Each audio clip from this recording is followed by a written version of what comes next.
안녕하세요. 오늘도 사연살롱을 찾아주셔서 감사합니다. 서울에 사는 30대 후반 여성이에요. 세상에는 참 다양한 사람들이 있는 것 같아요. 도저히 상식으로는 이해가 안 가는 그런 사람들이요.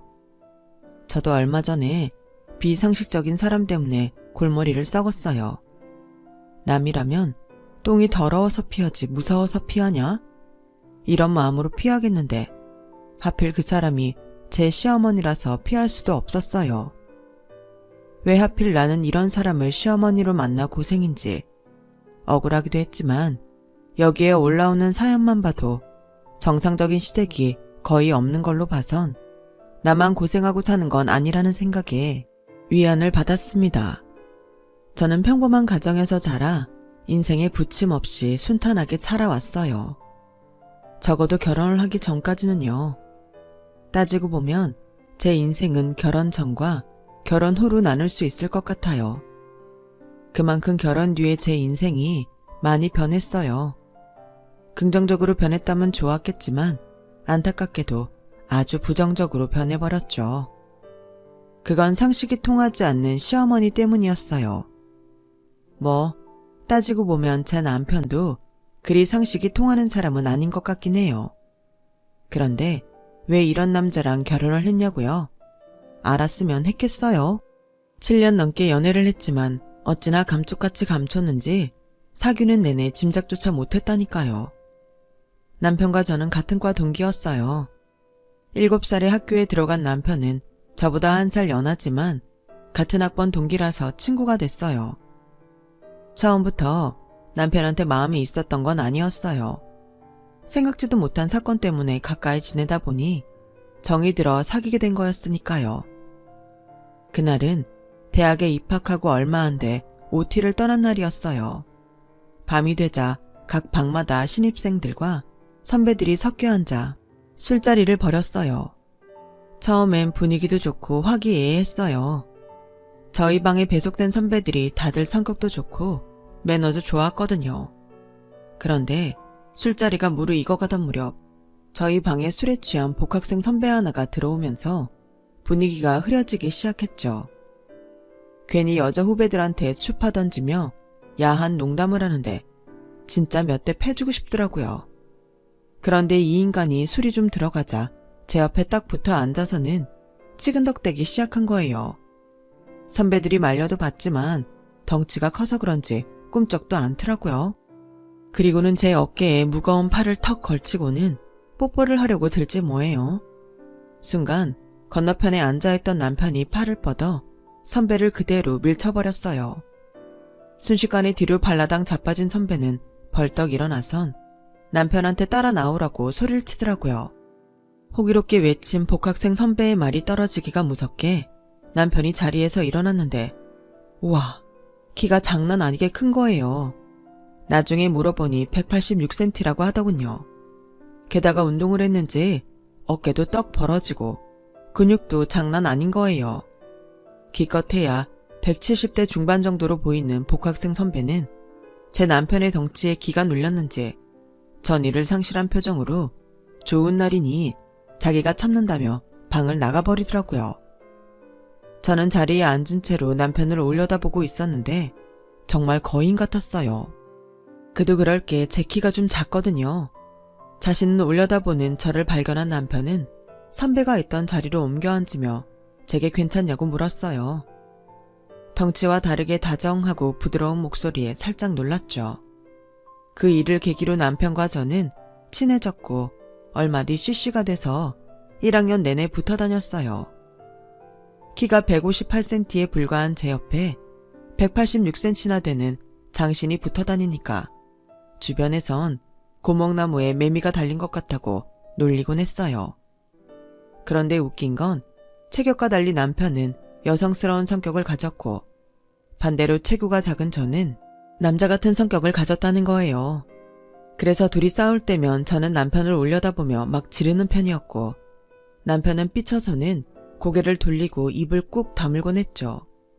그 모습이 사람들 보기엔 웃겨 보였나 봐요. 생쥐가 코끼리를 혼내는 모습 같다나요?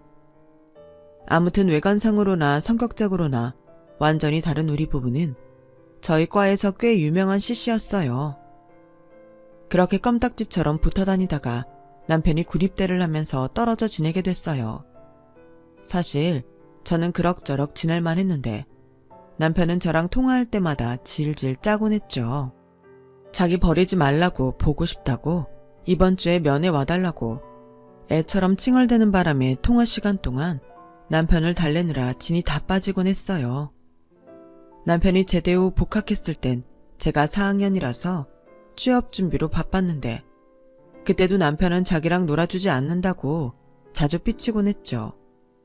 내가 유치원 교사도 아니고 매번 징징대고 삐치는 남편한테 슬슬 실증이 나기 시작하더라고요. 그래서 졸업을 앞두고 헤어지기로 결심했어요. 나도 취업 준비로 머리가 터질 지경인데 언제까지 네 투정을 받아줘야 하니? 나 정말 더는 못 참겠어. 그러니까 그만 헤어지자. 헤어지자는 말에 남편은 세상이 무너진 것처럼 엉엉 울면서 매달렸어요. 그 모습에 마음이 살짝 흔들리기는 했지만 내 코가 석자라서 마음 굳게 먹고 돌아섰죠. 다행히 졸업과 동시에 제가 원하던 회사에 인턴으로 합격해 직장 생활을 하게 된 저는 바쁜 생활을 이어가게 됐어요. 그때는 솔직히 일에 치여 사느라 남편 생각도 안 나더라고요. 그렇게 인턴 기간을 잘 마치고 정직원이 되던 날, 불현듯 남편이 어떻게 지내는지 궁금해진 거예요. 취업 때문에 모질게 떼어낸 게 내심 미안해서 그랬던 것 같아요. 그렇다고 먼저 헤어지자고 해놓고 전화를 하기도 그래서 아직 학교에 남아있는 동기한테 연락해 남편 근황을 물었어요. 한동안 정신 못 차리고 술에 빠져 살다가 지금은 많이 나아졌다고 하더군요. 그 말에 마음이 아프긴 했지만 괜찮아졌다는 말에 위안을 삼고 제 일에 집중하기로 했죠. 그런데 만나게 될 사람은 어떻게든 만나게 된다고 남편이 저희 회사에 인턴으로 들어왔지 뭐예요. 그것도 하필 제 밑으로 말이에요. 야, 너 일부러 우리 회사로 온 건 아니지? 맞아, 일부러 왔어. 네가 나 찬 거 싫어서 찬 거 아니잖아. 취업 때문에 찬 거지. 그래서 다시 시작해 보려고. 아주 이 순간을 학수고대해 온 사람처럼 의미심장한 표정으로 절 보는데 정말 미쳐버리겠더라고요. 사실 그때 저는 같은 부서 대리님이랑 썸을 타고 있었는데 거의 사귈랑 말랑한 순간에 남편이 나타난 거였어요. 이 인간이 눈치는 빨라서는 입사한 지 얼마 되지 않았는데도 저랑 대리님 사이를 단번에 알아채더라고요. 회식이 끝나고 대리님이 저를 데려다 주라고 하면 귀신같이 나타나선 예약해둔 택시에 저를 밀어넣곤 제 옆에 떡하니 앉아버리는 거예요. 그뿐인가요?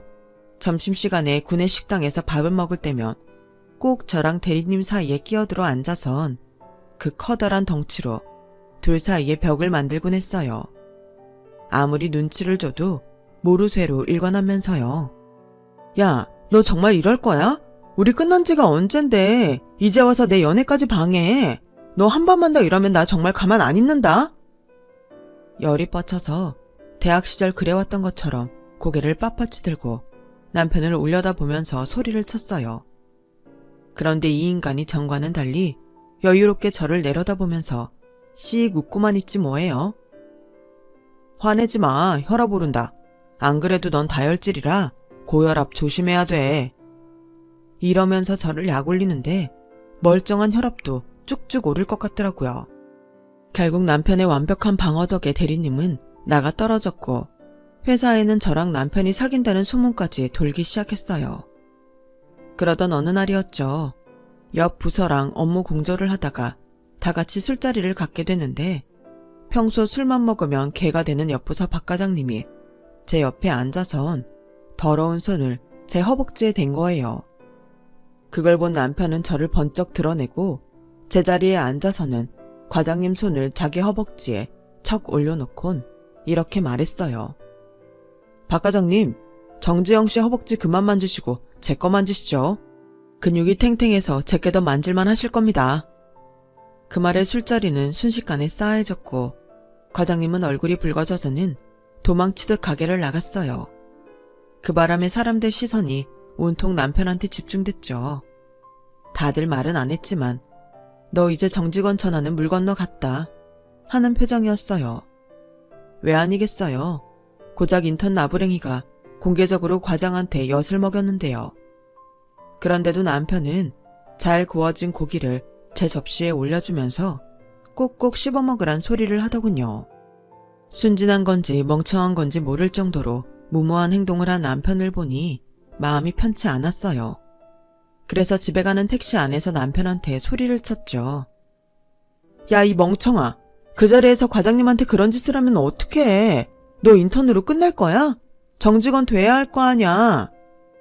그럼 내가 어떻게 해야 됐는데 내 여자가 직장 상사한테 성추행 당하는 걸 눈뜨고 보고 있어야 됐다는 거야? 그깟 정직원 안 되는 한이 있어도 난 그렇게 못해. 남편은 억울한 표정으로 눈물이 그렁그렁해서는 저를 쏘아봤어요. 그 얼굴을 다시 보니 대학 시절로 돌아간 기분이 들었어요. 시간이 많이 흘렀음에도 여전히 남편은 저를 지키겠다고 자신한테 가해질 위험도 무릅쓰고 선배를 밀치던 순수한 청년 그대로였거든요. 나 혼자 잘 먹고 잘 살겠다고 자기를 버린 여자를 자기 인생을 걸고 막는 이 남자한테 어떻게 안 반할 수가 있겠어요. 그래서 남편을 끌어안고 등을 쓸어주었어요. 고마워 정훈아. 만약 이번 일로 박 과장이 너 정직원 못되게 수작 부리면 내가 그 인간 가만 안 둘 거야. 성추행범으로 고발해서 직장생활 쫑나게 해줄 테니까 넌 아무 걱정 말고 인턴 일이나 열심히 해. 알았어? 저보다 덩치가 배는 더 큰 남편은 제 품에 안겨서 고개를 끄덕이더라고요. 다행히도 그날 일은 남편이 정직원이 되는데 아무런 영향을 끼치지 못했어요. 저희 부서 과장님이 박 과장의 성추행 사실을 회사에 보고했고 그 일에 따른 징계의 일환으로 박 과장은 지방 물류창고로 좌천이 됐거든요. 말이 좌천이지 회사를 나가라는 무언의 압력이나 다름없었어요. 결국 박 과장이 회사를 떠났으니까요. 정직원이 된 남편과 저는 공개 연애를 시작했어요. 그날 술자리에서 벌어진 일을 다 봤던 저희 부서와 옆 부서 사람들은 당연한 결과라고 받아들이는 분위기였어요. 성인이 된 후로 거의 모든 처음을 같이 했던 사이라서 새로울 것도 없었는데도 한번 헤어졌다가 다시 만나서 그런지 기분이 좀 새롭더라고요. 하지만 연애가 이어지고 결혼 얘기가 나오기 시작하면서 약간 걱정이 됐어요. 주변에서 젊을 때 이성을 여러 만나보고 결혼하라는 말을 많이 했거든요. 물론 남편이 제게 잘해주기는 했지만 오래 만나서 너무 익숙한 데다 비교 대상이 없어서 남편감으로 좋을지 확신이 안 섰거든요. 그럼에도 불구하고 내적으로 이런 생각을 하면서도 분위기에 휩쓸려 시댁의 인사까지 가게 되었어요. 시댁은 작은 종가라서 1년에 2번의 제사와 2번의 명절을 쐬는 집이었어요. 자식은 제 남편과 딸 하나뿐이라서 나중에는 제가 제사를 물려받게 될 상황이었죠. 아버님은 저를 처음 만난 자리에서 이런 이야기를 조곤조곤 말씀해 주셨어요. 마치 이런 집인데도 네가 시집으로 올 생각이냐? 감당 못하겠으면 당장이라도 그만둬라. 이런 뉘앙스였죠. 반면에 어머님은 아무 말씀도 안 하시곤 저를 뚫어지게 쳐다보시기만 했어요. 그런데 그 눈빛이 마치 원망이 가득 찬 듯해서 밥을 먹는 내내 속이 불편했어요. 귀한 아들 뺏기는 기분이 드셨나? 아니면 마음에 안 차는 며느리를 들이게 돼서 화가 나셨나? 안 그래도 정신사나운데 이런저런 생각들로 머리만 더 복잡했어요. 오래 사귀기도 했고 번듯한 직장도 있는 데다 제 친정 형편도 괜찮은 편이라 그런지 시부모님께서는 딱히 반대는 하지 않으셨어요. 그렇다고 쌍수 들고 환영하지도 않았지만요. 저희 집에서는 홍기찬 딸이 오랜 연애 끝에 드디어 결혼을 한다니까 무척 반기셨어요. 대학 시절부터 사귀어온 남자라 그런가 믿음이 간다면서요. 신혼집은 저희가 모아놓은 돈과 시댁에서 약간의 원조를 받아 전셋집으로 마련했고 혼수 역시 둘이 반반 부담해서 준비했어요. 나머지 예단비는 친정 부모님이 해주셨고 예물은 시댁에서 평균 수준 정도로 해주셨어요. 저보다 몇 달 전에 결혼 준비를 시작한 친구 덕분에 스드메랑 예식장 예약도 편하게 할 수 있었죠. 그렇게 결혼식을 향해 순조롭게 준비되던 어느 날, 어머님이 예물을 보러 가자고 연락을 하셨더라고요. 남편은 친구들과 약속이 있어서 저랑 어머님 둘이서 가기로 했어요. 처음 배웠을 때부터 저를 탐탁지 않게 생각하셨던 걸 알기에 불편하긴 했지만 한 번은 맞닥뜨려야 하는 순간이라서 각오를 하고 장소로 나갔어요. 역시나 그날도 어머님은 찌뿌듯한 표정으로 저를 맞으셨고 예물을 고르는 내내 뾰로통한 표정을 지으셨어요. 점심시간이 조금 지나서 함께 식사를 하러 갔는데 그때가 되어서야 그간 제게 가졌던 불만을 터뜨리시더라고요. 너도 대충 알겠지만 난 너 마음에 안 든다. 한번 헤어졌으면 그걸로 끝이지. 왜 또다시 만나 결혼을 한다니? 아니, 그것보다 내 아들이 어디가 마음에 안 들어서 헤어졌던 거냐? 어디 한번 드러나 보자. 어머님, 그건 정훈 씨랑 저 사이의 일이에요. 아무리 부모님이시라도 자식들 프라이버시는 존중해 주셨으면 합니다. 하, 프라이버시? 예, 너 그때 내 아들이 얼마나 힘들어했는지 아니? 술도 잘 못하는 애가 허구한 날 술독에 빠졌는 애고 몸은 또 얼마나 축났었는데 내 새끼는 반 죽여놓고 뭐? 프라이버시? 솔직히 말해봐라. 너 그때 남자 생겼던 거지? 그러다 그 남자랑 잘 안 되니까 내 아들 다시 꿰어낸 거 아니냐고. 어머님은 마치 형사가 범인 취조하듯이 저를 몰아세우셨어요. 그동안 얼마나 막장 드라마를 많이 보셨는지 막장 스토리를 술술 풀어내시며 저를 천하에 없는 악녀로 둔갑시키셨죠. 아무리 아니라고 말씀을 드려도 본인이 생각한 게 정답이라고 단정 지으신 것 같더라고요. 밥을 먹으면서 1시간가량 어머님과 얘기를 하다 보니 벽에다 대고 떠든 것처럼 허무하고 정신은 황폐해졌어요. 왜 기혼 여성들이 시자만 들어도 치를 떠는지 결혼 전부터 뼈저리게 느끼는 시간이었어요. 집에 돌아온 저는 결국 남편한테 전화해 어머니 오해 좀 풀어달라고 SOS를 칠 수밖에 없었어요. 그런데 이것마저도 어머님한테 오해를 사게 되었지 뭐예요. 희한한 거는 바로 저한테 전화해 한 소리 하시는 게 아니라 속에다 꽁쳐두고 있다가 생각지도 않은 시점에 터뜨리신다는 거예요. 그 일도 저희가 결혼식을 올리고 신혼여행을 다녀온 그날 말씀을 하시더라고요. 너 말이다. 그때 왜 우리 정훈이한테 그런 얘기를 한 거냐? 네? 뭘 말씀하시는 건데요? 그때라뇨? 솔직히 저는 무슨 말씀을 하시는지 몰랐어요. 그래서 영문을 모르겠다는 표정으로 물었더니 어머, 얘 정말 웃기던 애네? 너 자꾸 시침이 뗄래? 얘가 아주 사람 이상하게 만드는 재주가 있네? 그러더니 전에 어머님이 오해하시던 걸 제가 남편한테 전화해 상황 설명 좀 해달라고 했던 그 일을 말씀하시더라고요. 세상에, 3개월도 더 지난 일은 어떻게 바로 기억을 합니까? 그렇게 언짢으셨으면 그때 바로 얘기할 일이지. 그게 된장도 아니고 왜 묵혔다 얘기하시는지 참. 어머님, 그때 일은 어머님이 제 말을 안 들어주시니까 경훈 씨한테 대신 설명해 드리라고 했던 거예요. 그게 기분 나쁘셨어요? 그럼 진작 말씀해 주시지 그러셨어요. 너 지금 그 태도는 뭐냐? 그럼 내가 속이 좁아서 꿍 하고 있다가 뒷북을 치고 있다는 얘기냐? 안 그래도 13시간 넘게 비행기를 타고 와서 피곤해 죽겠는데 어머님은 끝도 없이 억지를 부리시며 저를 괴롭히셨어요. 게다가 물음에 대한 대답을 해도 제 말은 귓등으로도 들으려 하지 않으셨어요. 정말 사람 깃빨아먹는 재주 하나는 탁월하시더라고요. 결국 그날 저는 시댁에서 3시간이나 어머니한테 잡혀선 도돌이표만 찍는 어머님 얘기를 들어드릴 수밖에 없었어요. 그렇게 시간을 잡아먹는 바람에 친정에는 인사도 못 드리고 말았죠. 자기야, 나 당신 어머님 때문에 미치는 줄 알았어. 장거리 비행하고 돌아온 사람한테 꼭 그래야 돼? 게다가 3개월 전 일을 이제 와서 이러시는 이유가 뭐냐고. 그랬더니 남편이 뭐라 그랬는지 아세요? 3개월이면 빠른 거야. 난 어릴 때 3, 4년도 더 지난 일 때문에 하루 종일 들볶인 적도 있으니까. 우리 엄마가 뭐든 묵혀서 내보내는 버릇이 있으시거든. 그래도 뒤끝은 없는 분이야. 현병, 이건 무슨 개풀 뜯어먹는 소리랍니까? 뒤끝이 없는 사람이 3개월이고 1년이고 속으로 곱씹으며 칼을 갈다가 느닷없이 상대한테 내뱉는다고요? 아이고, 뒤끝까지 있었다간 아주 조선시대 때 있었던 앙금도 이제서야 풀겠네요.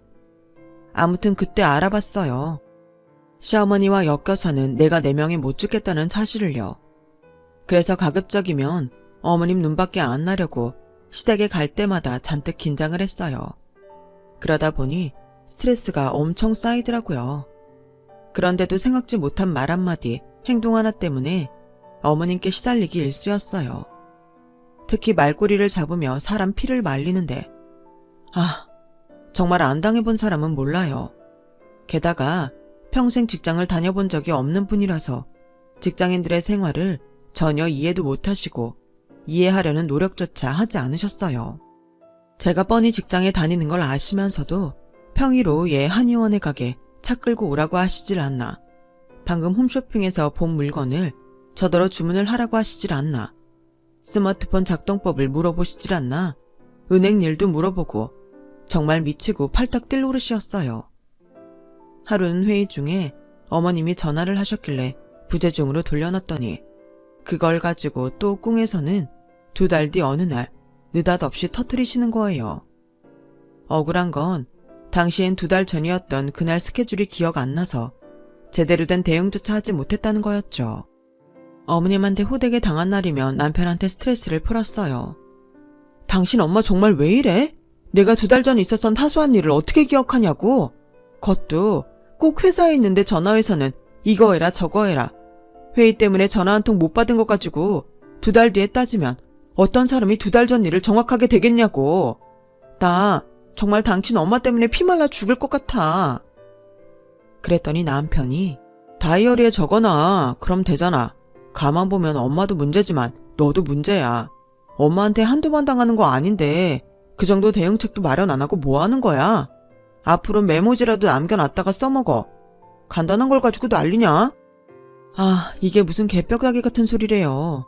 그러니까 뭐의 신기가 불편한지 모르는 어머님 상황을 고려해서 언제 터질지 모를 지뢰를 위해 아직 설치도 안 한 지뢰 위치를 파악해둬라 이거잖아요. 내가 노스트라다무스도 아니고 일어나지도 않은 일을 어떻게 알고 준비를 합니까? 이쯤 되면 시어머니도 남편도 다 머리가 이상한 사람들 아닌가요? 그런데 이건 3발의 피에 불과했어요. 시댁에서 1년에 2번의 제사를 지내고 나면 음식이 꽤 많이 남거든요. 식구가 많은 것도 아니고 시부모님과 시누이 하나뿐인데 그나마도 시누이는 다이어트를 한다고 밥도 잘 안 먹는 편이라서 결국 시부모님 2분이 음식을 철회하시곤 했어요. 물론 저희한테도 싸주시고요. 그런데 저희 부부도 회사 일이 바쁠 때는 거의 밖에서 낀 일을 해결하기 때문에 제사 음식을 가져와도 상해서 버리기 일쑤였죠. 그러던 중 제 동생이 서울에 있는 회사에 들어가게 돼서 저희 집 근처에서 자취를 하게 된 거예요. 집 떠나 자취를 해본 분들은 아시겠지만 어지간한 음식은 다 해먹거나 배달시켜 먹을 수 있지만 나물 종류는 잘 못 먹게 되잖아요. 특히 제 동생은 육식보다는 채소류나 나물 종류를 좋아해서 제사 때 시댁에서 받아온 나물과 생선구이를 동생한테 나눠줬어요. 그러던 어느 날이었죠. 주말을 맞아 모처럼 동생을 불러 저희 집에서 점심을 먹고 있는데 하필 그때 어머님이 찾아오신 거예요. 동생이 어머님께 제사 때마다 나물과 생선을 보내주셔서 잘 먹고 있다고 감사 인사를 했더니 어머님이 당황하시더라고요. 그래서 제가 자초지종을 말씀드렸죠. 그랬더니 빙그레 웃으시며 그러시더라고요. 그래요. 사돈처녀가 맛있게 먹었다니 다행이네요. 원래 제사 음식은 다들 모여서 나눠 먹는 거죠. 잘했네요, 잘했어. 웃는 얼굴로 잘 마무리된 것 같아서 내심 다행이다 생각했어요. 그런데 몇 달 뒤 김장철을 맞아 김장김치를 받으러 차를 끌고 친정에 갔는데 엄마가 그러시는 거예요. 얘, 너 앞으로는 네 시댁 제사 지내고 남은 음식들 정연이한테 갖다 주지 마라. 내 살다 그런 치사한 소리는 처음 듣는다. 왜? 누구한테 무슨 말을 들었길래 그래? 얘기를 들어보니 얼마 전에 시어머니가 제 친정집에 전화를 하셨다는 거예요. 당신 집 제사 음식을 그 집 자금딸이 야금야금 받아먹고 있으니 양심이 있다면 앞으로는 제사 때마다 다만 몇만 원이라도 제사 비용을 보태라고요. 엄마, 정말 우리 어머님이 그러셨어? 제사 비용 대라고? 그럼 내가 없는 말 지어하겠니? 그래서 내가 10만 원 보내줬다. 나 원참 자기네는 매년 우리 집 김장김치 얻어다 먹으면서 입 싹 닫고 살면서 그깟 나물 좀 줬다고 돈을 내라니 내가 아주 기가 차서 말도 안 나온다. 듣는 제가 다 얼굴이 화끈거렸어요. 말이 낫으니 말인데 저희 시어머니는 음식 욕심이 그렇게 많으세요. 시댁에 가보면 냉장고 3대가 있는데 냉장고마다 음식이 꽉 차 있어요. 냉동실은 말할 것도 없고요. 심지어 냉동실에는 3년 전에 만든 제사 음식도 그대로 들어있을 정도였죠. 한 번은 제가 냉장고 청소를 해드리면서 냉동실에 있는 오래된 음식을 좀 버리자고 했더니 버럭 소리치시며 그러시는 거예요. 얘, 그거 손대지 마라. 다 먹을 거야. 버릴 게 어딨니? 너 그렇게 음식 아까운 줄 모르고 툭툭 버리면 벌 받는다. 어머님, 아무리 냉동실이라고는 해도 이렇게 3, 4년씩 음식 저장하시면 안 돼요. 이거 다 상해서 부패가 진행된 것들이라고요. 이거 드시면 탈나요. 그런데도 어머님은 들은 척도 안 하시곤 매번 제사나 명절 음식이 남을 때마다 냉동실에 꽉꽉 채워두곤 하셨어요. 그렇게 버려지는 음식 중 몇 가지를 제 동생한테 갖다 줬다고 제사 비용까지 받아 챙기다니 정말 너무한 거 아닌가요? 그래놓고 매년 저희 집에서 공짜로 김장김치를 얻어먹는다니 이거야말로 양심 없는 짓 아니냐고요. 솔직히 시댁에 김장김치 나눠드리기 싫었는데 언젠가 저희 집에 오셔서 제 친정 김장김치를 맛보시거든 땅에 묻어둔 시골김치라 입에 착착 달라붙는다시며 몇 쪽 얻어먹을 수 없냐고 하셔서 드리게 된 거였어요. 그 후로 매년 김장철만 되면 일부러 제게 전화를 하셔선 김장김치 타령을 해대셨죠. 너희 친정김치가 내 입에는 그렇게 맛있을 수가 없더라. 올해도 몇 포기 맛볼 수 있으면 좋으련만. 몇 쪽도 아니고 몇 포기씩이나 맛보고 싶다는데 어떻게 안 드립니까? 그러다 보니 친정엄마가 매년 제 시댁 묵까지 김장을 담궈주시게 됐고요. 그런데도 김치를 받고는 전화 한 통 하는 걸로 매년 입을 싹 닦고 계세요. 그런데 제 동생한테 나물 몇 가지 준 걸로 제사 비용까지 받아내다니 하도 괘씸해서 더는 못 참겠더라고요. 그래서 엄마가 주신 김장김치통을 들고 시댁으로 향했어요. 김치통을 보자 시어머니는 현관까지 달려나오시더라고요. 어머, 고마워서 어쩌나. 덕분에 올해 우리는 김장 안 해도 되겠구나. 매년 이렇게 사부인한테 공짜로 얻어먹기만 해서 어쩐다니? 이번에도 빈말로 때울 생각인 것 같길래 어머님 말씀을 뚝 끊고 제 할 말을 했어요. 어머머 어머님, 공짜라뇨. 세상에 공짜가 어딨어요. 제 동생은 제사 때 쓰고 남은 나물 몇 가지 얻어먹은 걸로도 제사 비용을 토해내는 판에 안 그래요 어머님? 그래서 말인데요. 제가 시집 오고 4년 동안 저희 친정집에서 받아드신 김장김치값 제가 산정해서 적어왔어요. 그러자 어머님 표정이 확 달라지시더라고요. 예, 올해 김치값도 아니고 3, 4년이나 묵은 김치값을 적어오면 어떡하니? 그렇게 돈을 받고 싶었으면 진작 말을 하든가. 왜 이제 와서 돈을 내놓으래? 너는 이게 상식적으로 말이 된다고 생각하니? 왜 이러세요 어머님, 아마추어같이. 어머님도 늘 이러시잖아요. 반년 전에 화나신 걸로 저 근무 중에 회사를 전화해서 따지시고 3개월 전에 있었던 일 기억 못한다고 3시간씩 앉혀놓고 고문하시고 그러시잖아요. 그건 상식적인 거고 3, 4년 전 김치값 달라는 건 뭘 상식한 건가요? 설마 그런 말도 안 되는 논리를 펼치시는 건 아니겠죠? 그러자 어머님은 찍소리도 못하고 씩씩대기만 했어요. 저도 이러고 싶지는 않았는데 어머님 며느리로 살다 보니 어머님을 많이 닮아가는 것 같아요. 다 어머님 덕분이라고 생각할게요. 아참, 어머님, 그래서 말인데요. 저 결혼할 때 해주신 예물 말이에요. 저 그거 마음에 안 들었어요. 친구들이 어머님이 해주신 제 예물 목걸이 세트 보고는 돈 줘도 안 받겠다고 하도 눌려서 한 번도 안 끼고 서랍장에 넣어뒀잖아요. 그러게 그때 제가 원하는 걸로 해주시지 30만 원 더 싸다고 촌스러운 걸로 해주셔서 아직까지도 대속이 쓰리다니까요. 아, 그리고 저희 신혼여행 다녀왔을 때도 됐다. 이제 그만해라. 내가 졌다. 그러니까 그만하면 됐어. 눈에는 눈, 이에는 이라고 어머님이 하시는 방식대로 똑같이 되돌려 드렸더니 결국 어머님은 백기를 들고 마셨어요. 그날 받은 김장김치 값은 친정엄마한테 보내드렸어요.